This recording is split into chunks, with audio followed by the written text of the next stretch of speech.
मनोज जरांगे आता शेतकऱ्यांच्या कर्जमाफीसाठी आंदोलन करणार आहे। शेतकऱ्यांची कर्जमुक्ती झालीच पाहिजे असं मनोज जरांगे यांनी म्हटलेलं आहे। सरकार प्रत्येक वेळी शेतकऱ्यांना फसवतं, सरकार कसं कर्ज माफ करत नाही तेच मी पाहतो असा इशारा देखील जरांगे यांनी सरकारला दिलेला आहे। रवी मुंडे आपल्याला या संदर्भातले अपडेट देतील। रवी, आता कर्जमाफीसाठी मनोज जरांगे मैदानात उतरणार आहेत।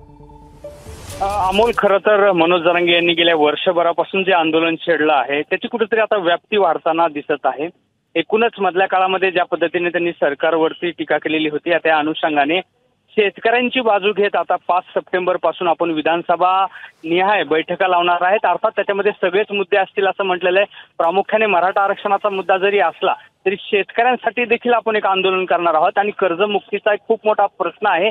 शेतकरी कर्जबाजारी झालेला आहे। या संदर्भामध्ये आपण कर्जमुक्तीसाठी मोठं आंदोलन करणार असल्याचं त्यांनी म्हटलेलं आहे। नेमकं आंदोलनाचं स्वरूप कसं असेल हे अद्याप कळलेलं नाहीये, ते सांगतीलच। मात्र 5 सप्टेंबर पासून ज्या घोंगडी बैठका त्यांनी यापूर्वी जाहीर केलेल्या आहेत त्या बैठकीमध्ये कुठेतरी शेतकऱ्यांच्या कर्जमाफीच्या आंदोलनाबाबत ते बोलू शकतात।